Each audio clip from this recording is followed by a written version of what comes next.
The day the sky broke open above Alderfield was supposed to be ordinary. It was a town that never expected history to visit. Alderfield sat in a shallow valley where two rivers met, a quiet place of brick storefronts, weathered porches, and a single grain elevator that had outlived 3 generations of farmers. If the galaxy had been cataloging worlds by importance, Earth barely registered, and Alderfield would not have been a footnote. Morning came as it always did. The bakery on Main Street lit its ovens at dawn.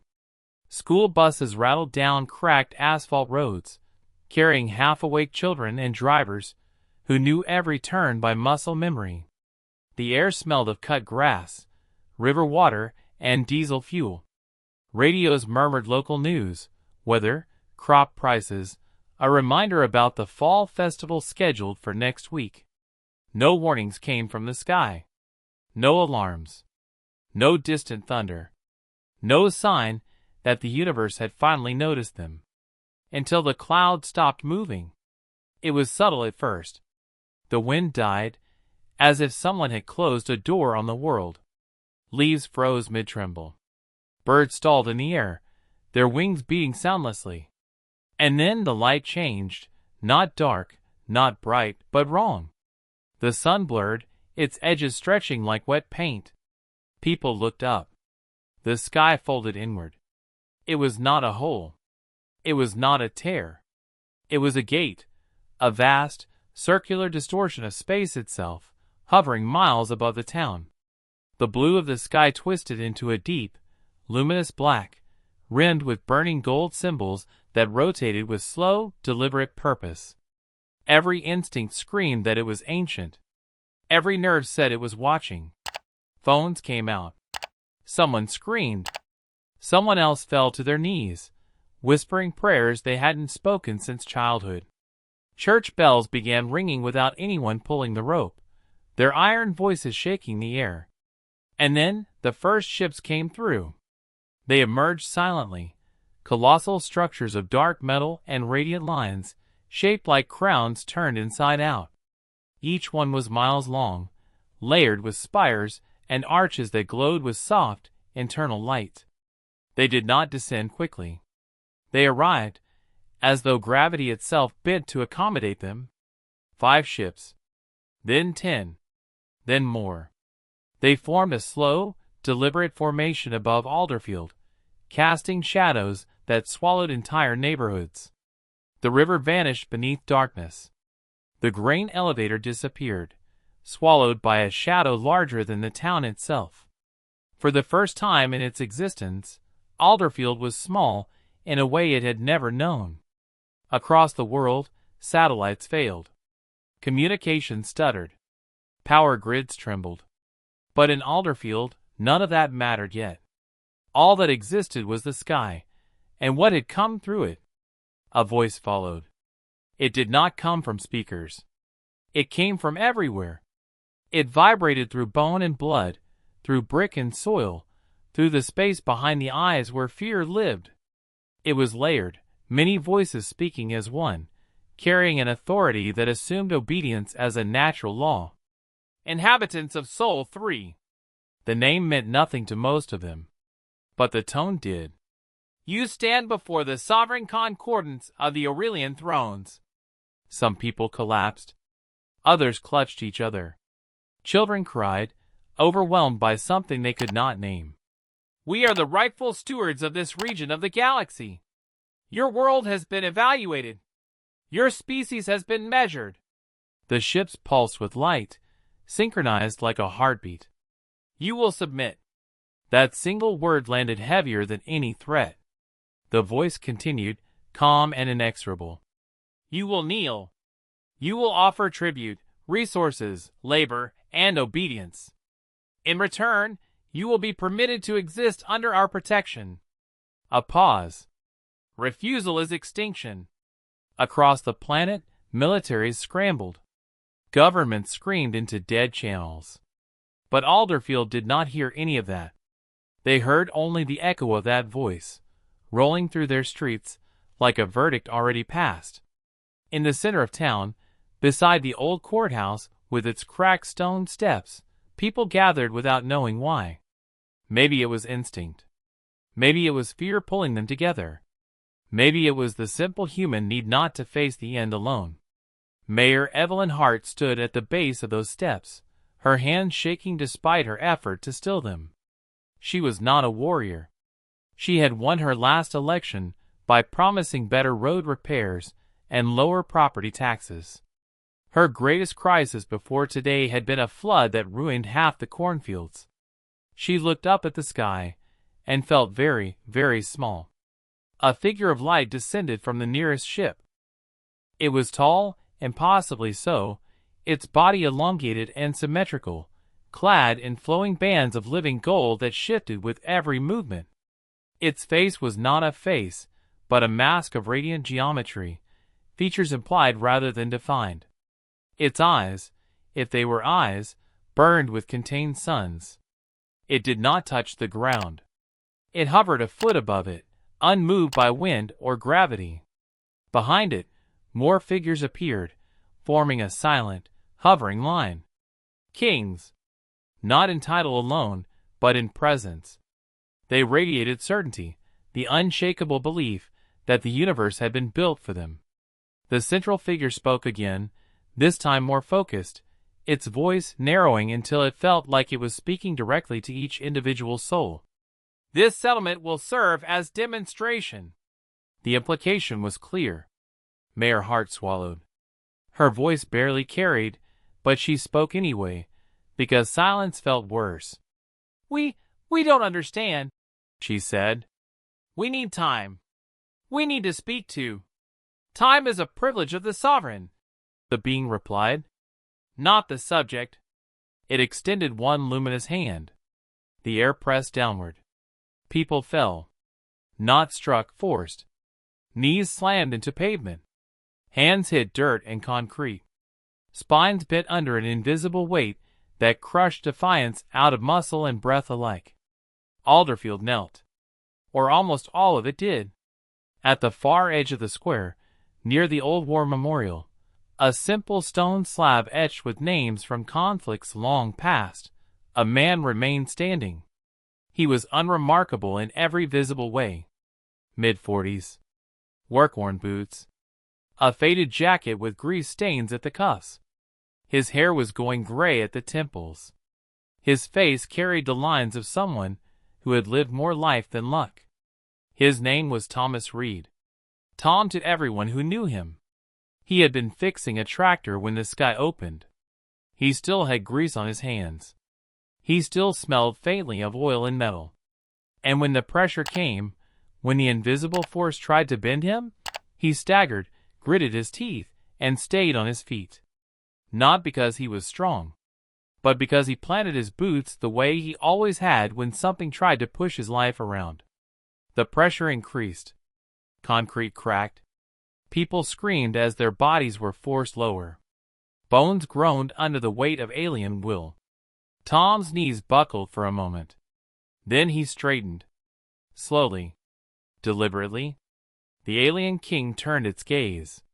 For the first time since arriving, its attention sharpened, not with anger, but with curiosity. You resist, it said. Tom spat blood onto the pavement. He didn't look heroic. He didn't feel brave. His heart was hammering so hard he thought it might burst. But he thought of his daughter, crouched behind a pickup truck nearby. He thought of his neighbors.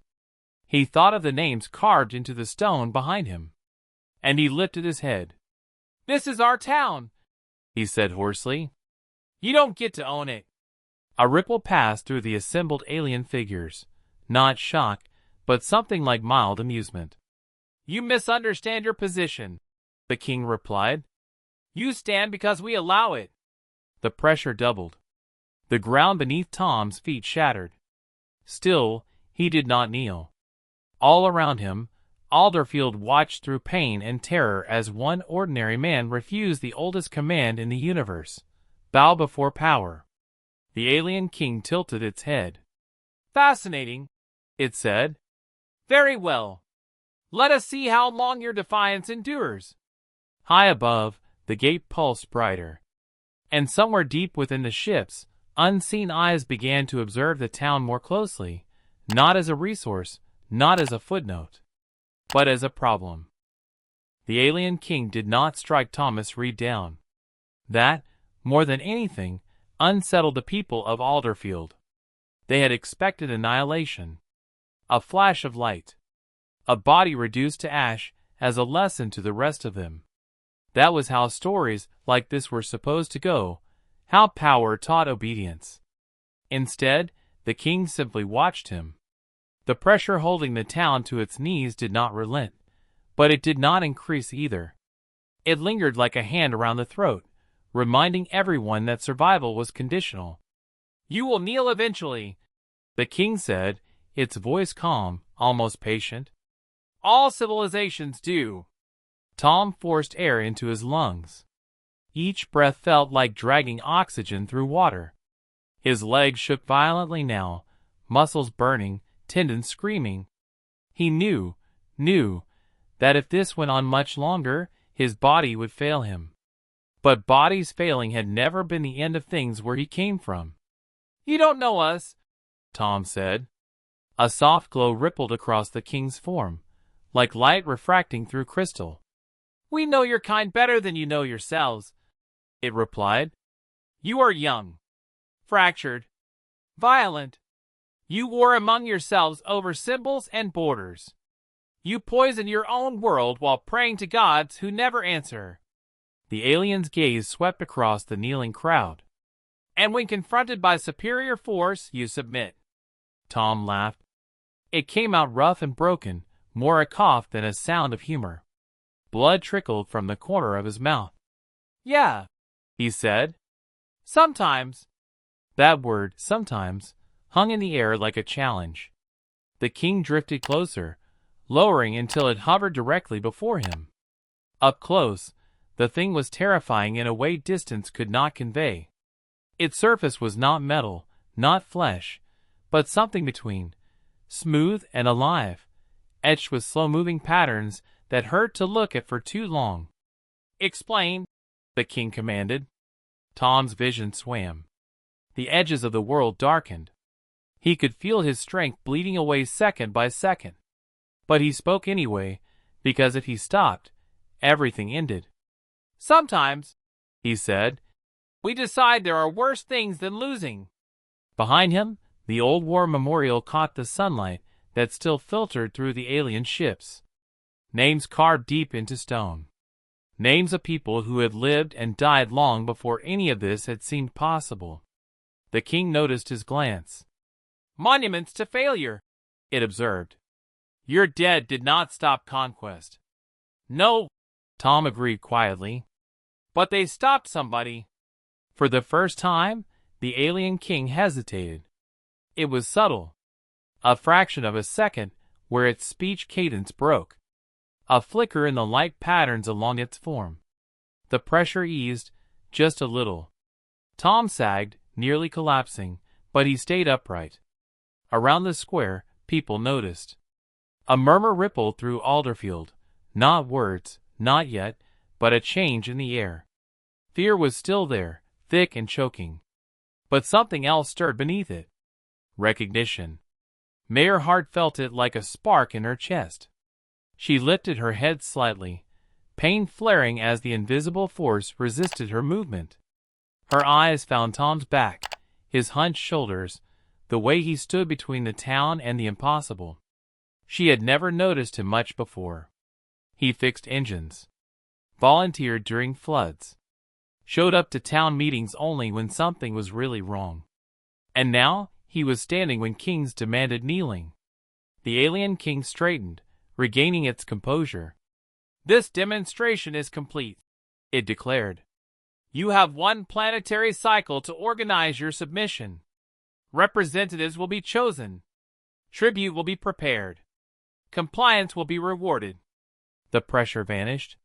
People collapsed to the ground, gasping, sobbing, clinging to one another as gravity reclaimed its rightful place. The sudden absence of force was almost as painful as its presence had been. Tom fell to one knee at last, but not in submission.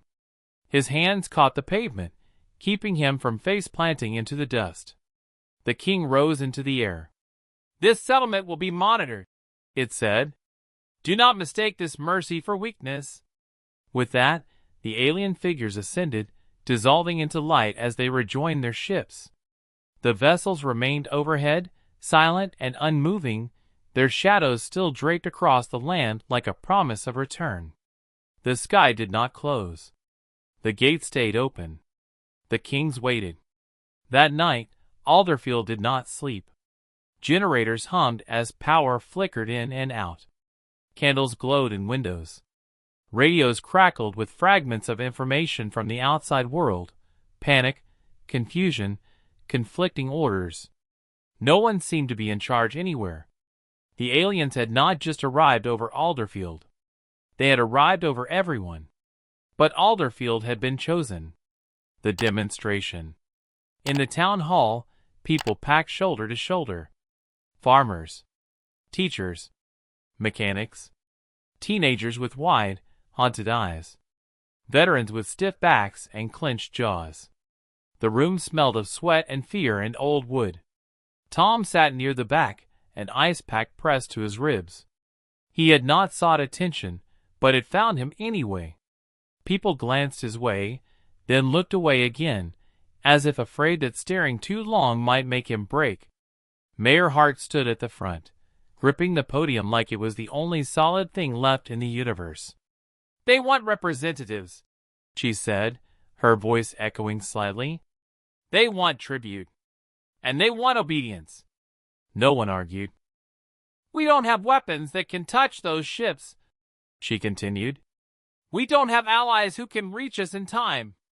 And if we provoke them, they'll wipe us out," someone finished. "Yes," she said. "They will." A long silence followed. Then a voice rose from the crowd. "So we just do what they say." It was a teenager. 17, maybe. Baseball cap pulled low. Hands clenched in his hoodie pockets. The mayor didn't answer right away. Another voice joined in. Older. Tired. "What choice do we have?" Tom stood. The room fell quiet immediately, as if the sound had been pulled out of it. "I don't know what the right choice is," he said, "but I know something about bullies." A few people snorted humorlessly. "They test you," Tom continued. "They push, see what you'll take. And if you give in right away, they never stop. They're not bullies," someone snapped. "They're gods." Tom shook his head. "No," he said. "Gods don't need to tell you to kneel." That landed harder than he expected. Mayor Hart exhaled slowly. "What are you suggesting?" she asked. Tom looked around the room. At the people he had grown up with. At the kids who played in the same streets his daughter did. At the faces that had been there during floods and storms and funerals. "I'm saying," he said, "that maybe what we showed them today wasn't defiance." He paused. "Maybe it was negotiation." A ripple of uneasy laughter moved through the crowd. "Negotiation requires leverage," someone said. Tom nodded. "Then we find some." Above the town, within the flagship of the Aurelian thrones, the observers gathered. They were not kings, but they were close, strategists, chroniclers, evaluators. Their bodies were sleeker, less ornate, their minds sharpened for analysis rather than rule.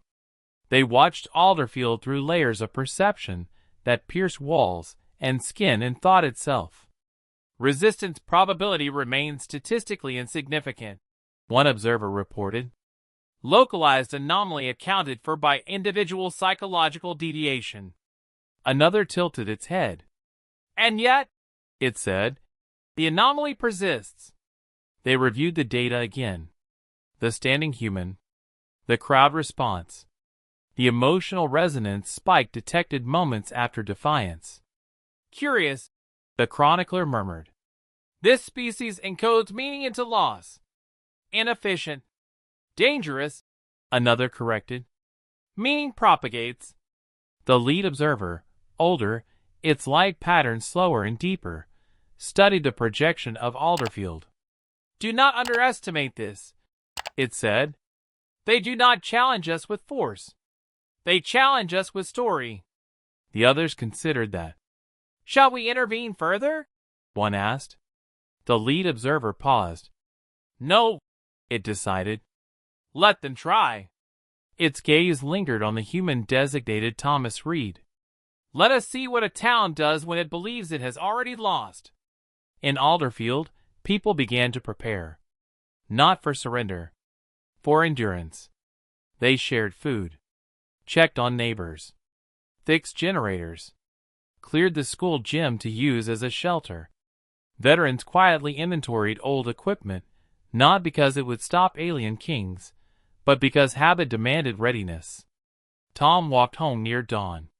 His daughter, Lily, ran to him and hugged him so hard it hurt worse than his ribs. "Are they gone?" she asked. "No," he said truthfully. "But we're still here." She nodded, accepting that with the strange wisdom of children. Above them, the ships remained. Watching. Waiting. And for the first time in its long, unbroken history, the Aurelian Concordance encountered something it had not planned for. A town that did not kneel. The second day under the alien shadow began without sunrise. The sun rose, technically.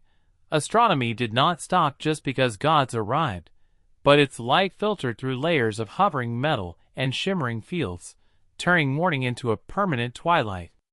Shadows stretched too long. Colors dulled. Even sound seemed to travel differently, as if the air itself was listening. Alderfield adapted anyway, because that was what humans did. Tom Reed woke on his couch with pain stitched through every movement. His ribs protested. His legs felt like they had been borrowed from someone else. For a long moment, he lay still, staring at the ceiling fan, half expecting the previous day to collapse into the unreality of a dream. Then the house creaked. Then Lily coughed in her room. Reality asserted itself. Tom sat up slowly, hissing through his teeth, and stood. Outside, the street was already alive. Neighbors moved with quiet purpose. Mrs. Alvarez was handing out coffee from a thermos the size of a fire extinguisher.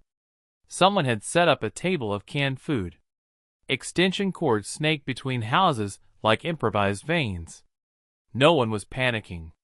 Fear was there, heavy, ever-present, but it had been compressed into something harder, more useful. Resolve. Tom stepped onto his porch. "Morning," someone called. He nodded back, uncomfortable with the way people watched him now. He wasn't a symbol. He hadn't asked to be anything. He was just a man who hadn't knelt fast enough. Mayor Hart found him near the old hardware store an hour later. "You should be resting," she said.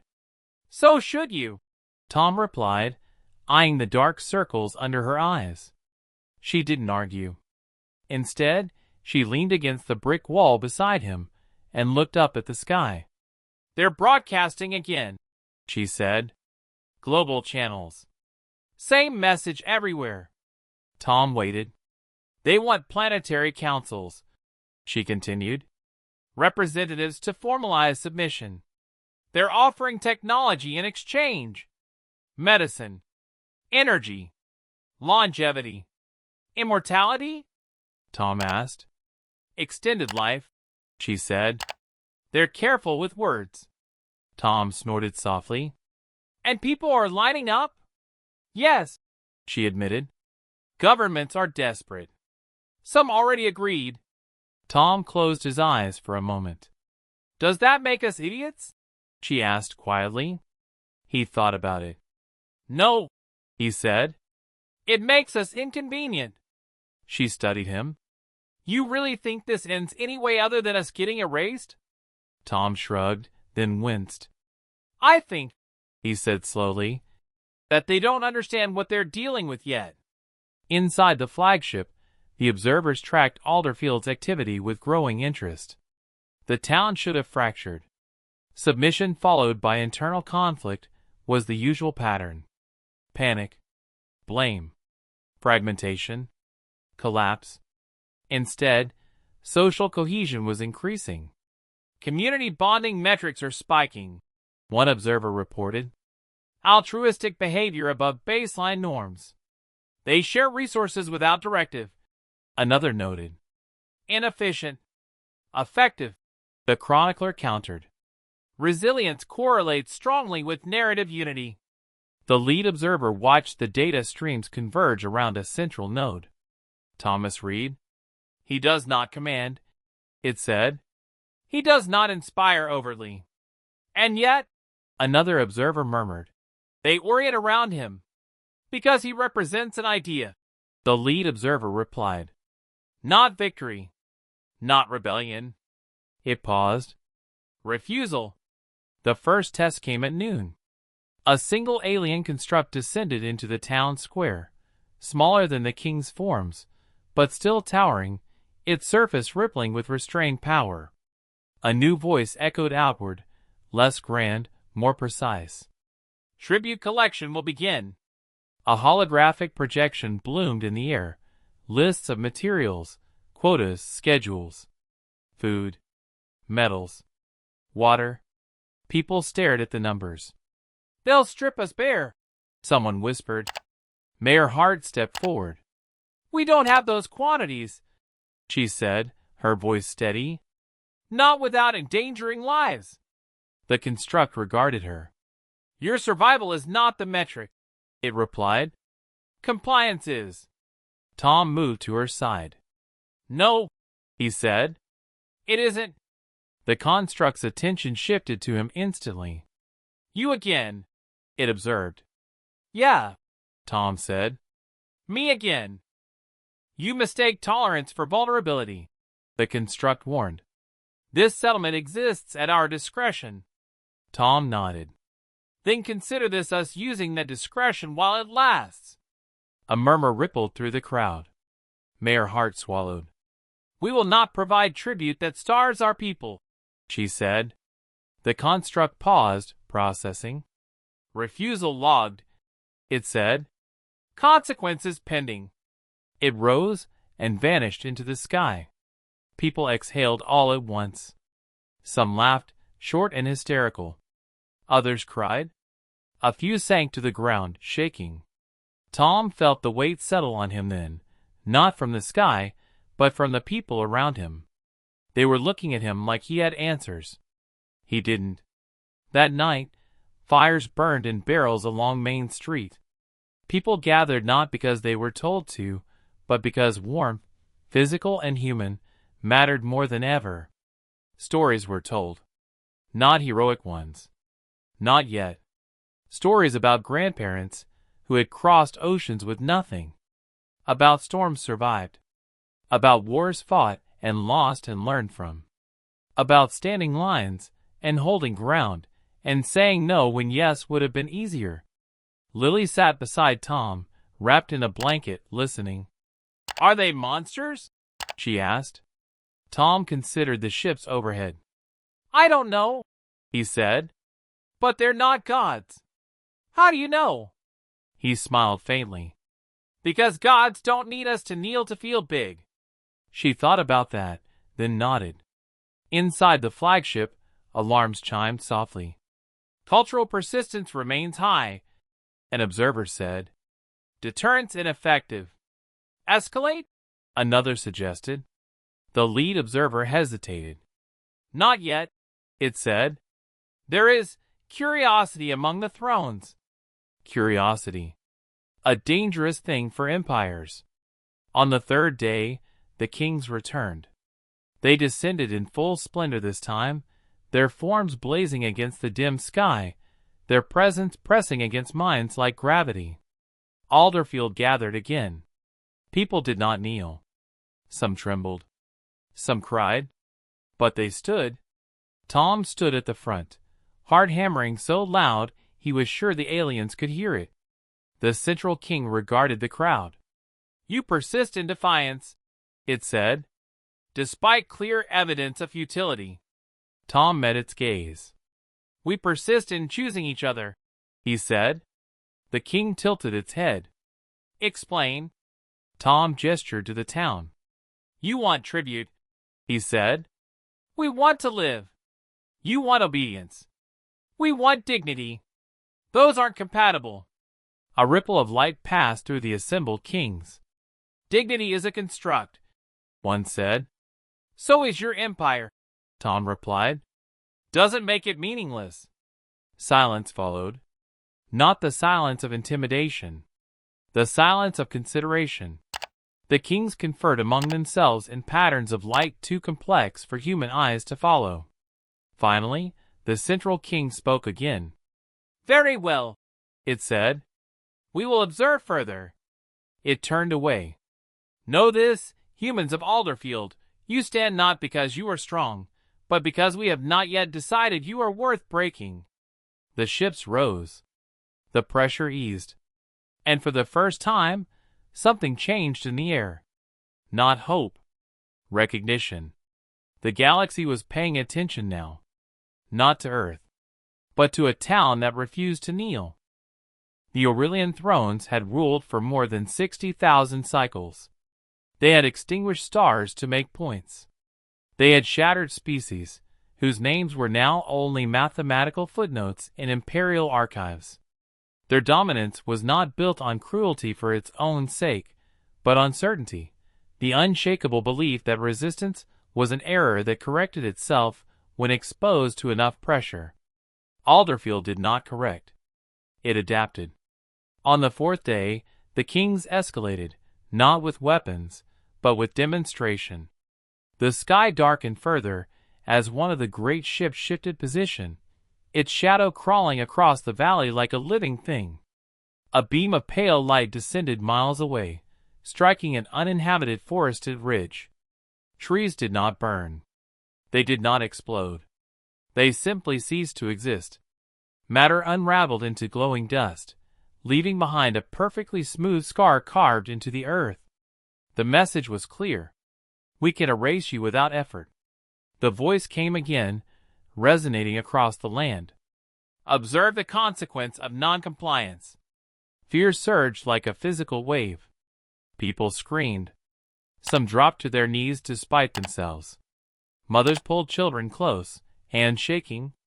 Even the veterans felt cold settle into their bones. Mayor Hart turned to Tom, her face pale. That was a warning, she said. Tom nodded. He was afraid, more afraid than he had ever been, but beneath the fear was something harder now. Anger. Yeah, he said. And it wasn't aimed at us. She looked at him sharply. They didn't hit the town, he continued. They hit where it wouldn't hurt anyone. They're still trying to scare us into compliance. That doesn't make them merciful, she said. No, Tom agreed. It makes them careful. Inside the flagship, the observers analyzed the strike. Demonstration effective, one said. Fear spike detected, but not capitulation, another noted. The lead observer's light dimmed slightly. They are measuring us now, it said. Not the other way around. The real test came that night. Without warning, the pressure returned, not as crushing as before, but widespread. Homes groaned. People struggled to move. Power failed completely as systems shorted under alien influence. And then the ultimatum arrived. A single human voice, translated, amplified, spoke from the hovering construct above the square. It was not Tom's voice. It was Lily's. Tom froze.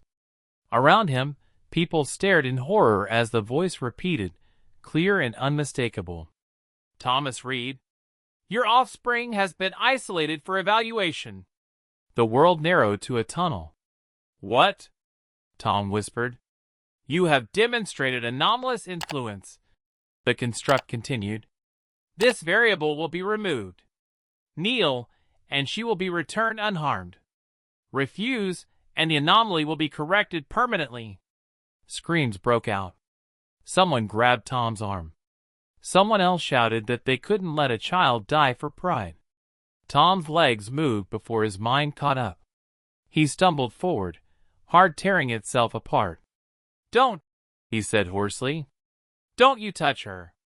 Inside the flagship, the observers watched closely. This will resolve the deviation, one said confidently.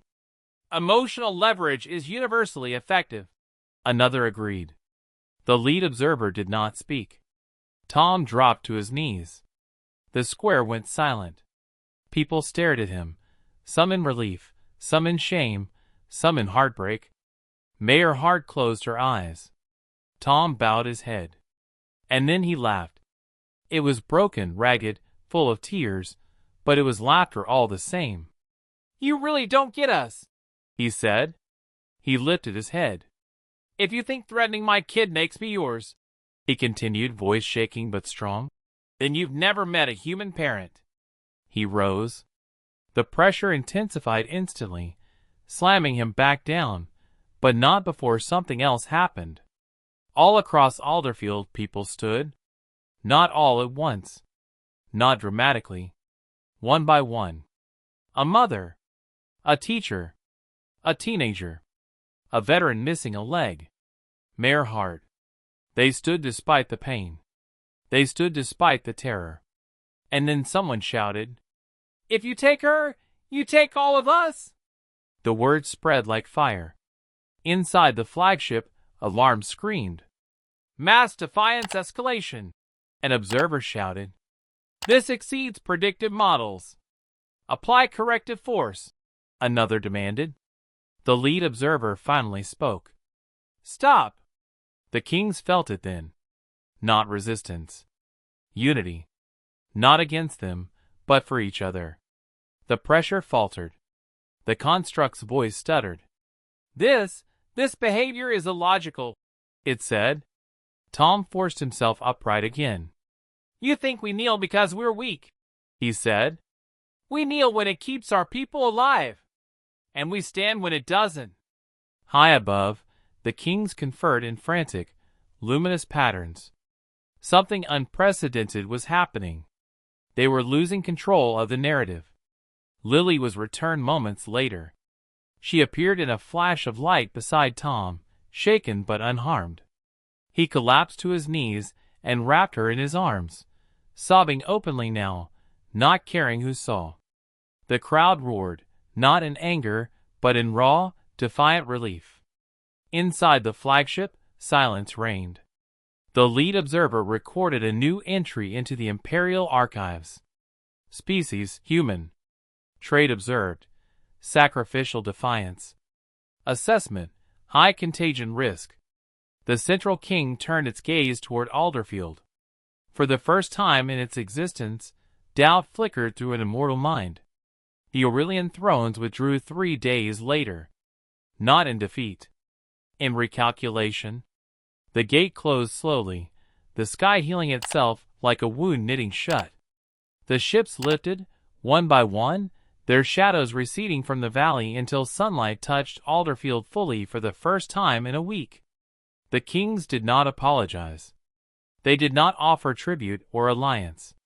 But their final message echoed across the world. Humanity has been reclassified.